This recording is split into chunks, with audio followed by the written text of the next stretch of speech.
I've stayed 2 months here in Koh Phangan, Thailand.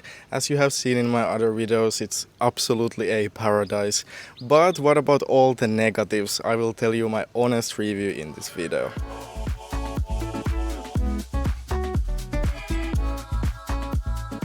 But let's start in a positive note. Koh Phangan is definitely it's so beautiful island. The nature here is absolutely beautiful. It was so nice after Bali coming here. There's so the nature is amazing. It's always around you. There's so many amazing beaches and cliffs and everything. It's just so beautiful here, and in general you're just always surrounded by nature. There's not really any city or stuff like that. It's just nature. Is very beautiful. It just feels like a healthy place to be because of all the nature and lack of buildings and cities and traffic and all that stuff. So yeah, it's really amazing in that way. And what's also nice about Koh Phangan, that is quite small, so you can drive pretty much, like if you stay in the west side of the island, you can drive pretty much every place you want to go in daily, weekly basis, like 10 to 20 minutes scooter drive, even shorter than that. So it's really amazing. You can go to gym, you can go watch sunset in a different beach, you can go different beach for swimming, you can go eat cafe, you can go to the food market, and everything is kind of in the same area. So it's really nice. It doesn't take too long to drive anywhere. You have everything close by. But one negative I had for myself is that I chose my accommodation a little bit not with the best area. So I'm staying in Chaloklum, that is in the north. So yeah, to most places my drive is like 10 to 15 minutes. So if I want to go to eat lunch in a restaurant, then I want to go gym later in the afternoon, then sunset, and then maybe dinner somewhere. Like I can't really do that because I would need to drive. It's quite exhausting. So after a while I just ended up going once in a day somewhere. Like it's nice that I have really nice beach close to me, next to me. Basically I love that part about that area. But yeah, I would definitely choose my stay somewhere in the west side, a little bit closer to everything. And that's also one negative, that it's a little bit hard to find accommodation here that is modern and nice price and nice location. So that's why I ended up staying there, because in the nicest areas it was just, I didn't find anything that is clean and nice. But yeah, if you want to stay in more like a local place, you can still find really affordable place here in the nice locations. But yeah, anyway, the roads here are so nice. It's really beautiful. You always see just amazing nature. There's no traffic and it's so beautiful to drive here. So it's not really a problem, especially after like Bali. Like I was just so happy to drive around here because the air is clean and the nature and the views are amazing. And also the people here, I would say that there's quite many tourists nowadays and some like many families and stuff like that. So it's not perfect in that way, but also it's popular enough for like-minded people, digital nomads and people doing all kind of spiritual things here, that it's really easy to meet a lot of like-minded people here.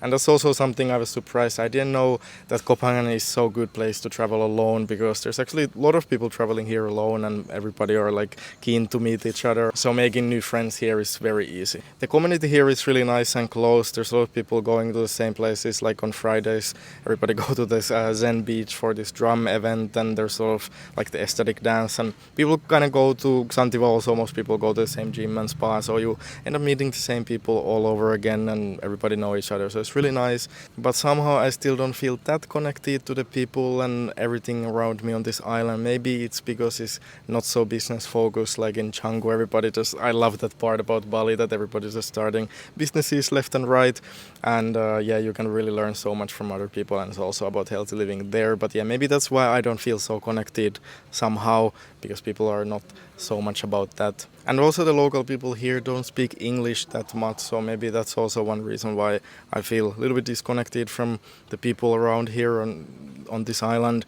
And also the Thai language is just a little bit difficult, like reading it, because the alphabet is different. So it's a little bit negative for me, but of course if you stay longer, if you learn Thai, then it's way less problem. And I have met many people who learn Thai. It's apparently really easy language to learn to speak. And also Koh Phangan is like, it's small, but it's also like big enough or developed enough that there's so many nice options for everything. There's so many good food options for local food, and also for Western food, for vegan food, for any kind of food. There's just so many options. And also not only Koh Phangan has so many amazing nature places, but also these kind of like cliff bars and restaurants and sunset bars and beach bars and everything. Like there's just so many places like this. It's really amazing. Like you always just end up finding more places, and it's really beautiful here. And also for activities, like for example for gym, there's Xantiva where I go. It's really nice gym with ice bath, sauna and steam sauna and everything. Like it's just really nice place. There's Oxygen for paddle where I go. It's really nice also. It's good that you can even do paddle here nowadays. And for Muay Thai, there's MAA. It's really beautiful Muay Thai gym also. There's so much here. It's really amazing in that way. But the negative for me has been that as a vegan, at least, it's a famous place for vegan food and there is many options. But after a while, there's just not like infinite options like in Bali, and also the food is not as good as in Bali. So after a while, I just get a little bit bored with the food options. I keep going to the same places, and yeah, it's just. And now a quick word from today's sponsor, Volgia. They have created these really awesome travel monitors that are really a game changer for digital nomads.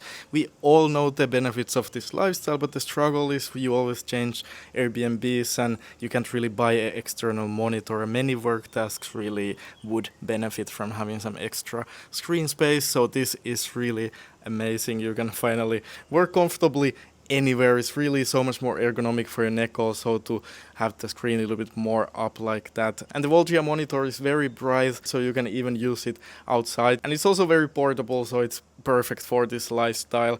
Check it out, the first link in the description. But now back to the video. But yeah, one of the main things that I love about this island is the culture. It's all about like healthy living and spirituality, yoga and all kind of stuff like that. There's so many things here, like it's really unique place. Like for example, for the first time in my life I went to ecstatic dance in Aum. They have every Friday. It's just really incredible experience. It's so beautiful, and there's so many things like that.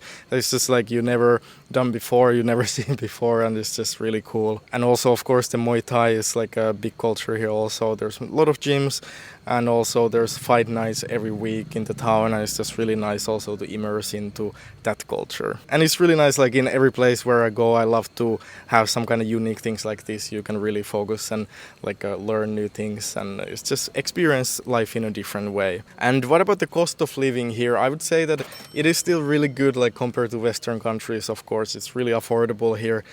But I would say that like comparing to Bali and Vietnam and everything, it's a little bit more than I would want. When I was calculating for the previous video, my monthly cost is like $2,200. I was like, oh, it's quite much. But then I realized that more than half of that actually comes from the accommodation. So definitely if you can find a good accommodation a bit cheaper, it can be quite affordable to stay here, especially if you eat a lot of Thai food, go to the markets and everything. It can definitely be very affordable, even for like under $1,000 per month. But yeah. And for example, the gym here where I go, Xantiva, like it's like 1/3 of the price than gym in Bali, like similar gym. Of course, in Bali it's a little more clean, it's a little bit more modern and nice experience, but still like it's so much cheaper here. So some things are really good price in my opinion here, some are a little bit more expensive, like scooter for example, and the accommodation. And by the way, if you're getting value out of this video, please like the video to help me out and subscribe to not miss the next videos. The next negative is that there's no surfing. That's definitely something that would be pretty perfect island if you can also surf here. But there's also wakeboarding. I haven't done it yet because it's quite expensive. I really should do it because I love wakeboarding with the boat like that. But yeah, at least you can do that. But I wish it was a little bit more affordable because it's quite pricey. But one thing I really love here also is the ice bath culture. There's so many places. They really put so much ice here to the ice bath. It's really cold and people still go there and stay there so long. So it's really motivating for me. In the beginning when I came, it was really difficult to even stay like 10 seconds there because it's just so damn cold. But yeah, now after a while I can do like 1 minute, 2 minutes, and it's really, I feel like it changed my life. Like I just feel so much better, like so much better energy and happiness and health and well-being and mental health and everything. Yeah, it's really amazing here. And to explain like how is Koh Phangan, I would say that I just went a few days ago to Dudka bar for sauna and ice bath, and when I walk into the sauna, there's just some kind of like ritual going on with the leaves, and everybody's just like, it's just like there's so much going on in this island. That's what I love about Koh Phangan. There's like you do like new things and experience new things all the time because there's like so much going on here. So yeah, what is my review out of 5 stars here? I would say that like it's pretty much perfect island. There's some little things, as I said, that is like not quite perfect, but it's really amazing place.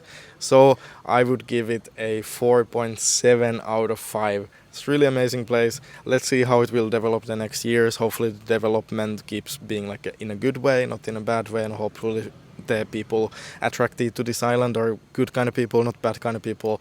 We'll see, but yeah, it's pretty perfect right now. And you can click here to the playlist of Koh Phangan to see more how this island is nowadays if you haven't watched them yet. And like and subscribe. See you next week.